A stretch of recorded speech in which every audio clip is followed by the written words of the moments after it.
One of the biggest problems that young people today face is an addiction to social media. Young people today are chronically online, and according to the Pew Researcher, teens in the US spend about 5 hours a day on social media. And this is such a problem because social media can cause a lot of problems, in a kid's mental health and physical health and beyond. To get specific, kids really should not be having social media in today's world because of its effects on mental health, confidence, and creativity. Starting off with their mental health, social media gives kids a false sense of reality, right? It makes them compare themselves to others, and according to NPR.org, social media has a direct link to the rise of suicide rates in America among young people. It can also affect things like their sleep, and which will further affect their mental health and affect their mood and things like that, and will really lower their quality of life and their daily living. The second big reason why kids should not be having social media is because of how it affects their confidence. Because of social media's comparative and competitive nature, it gives kids an unrealistic grasp of reality, and gives them unrealistic expectations. When kids compare themselves to others, it can diminish their self-confidence, leading to unhealthy states of mind, right? So when these kids are constantly seeing, comparing how many likes or how many shares they have compared to other people, that can really, really start to diminish their confidence and affect them in other areas of their life, right? Speaking from experience, when I started comparing myself to others, my confidence went down a whole lot, right? I stopped believing in myself and things like that, and it affects things like, kids in their school and their sports.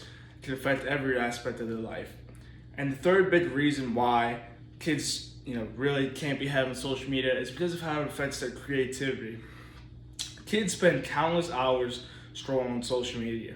Whenever they get bored, they just open up the app, right, and start scrolling. This is causing kids to lose their creativity. It can really affect things like their attention span and imagination as well. Social media really acts like a pacifier to a baby, but to whoever's using the social media, right?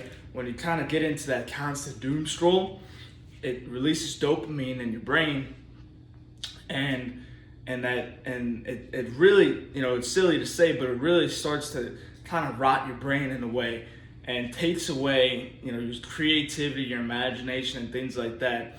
So when you get bored, you just want to open up your phone, and that's all you can do, right?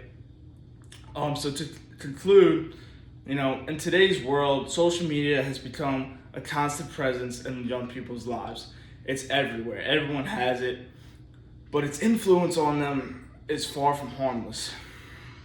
It damages their mental health by creating unrealistic comparisons, lowers their confidence through constant judgment, and ruins their creativity by replacing imagination with endless scrolling.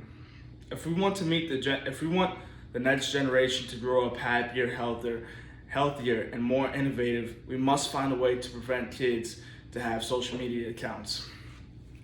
And I think that one of the ways that we can do this is by, starting petitions and things like that to get these apps to really higher the age restrictions on these apps. Maybe like kids can't have an account until they're like 13 or something like that.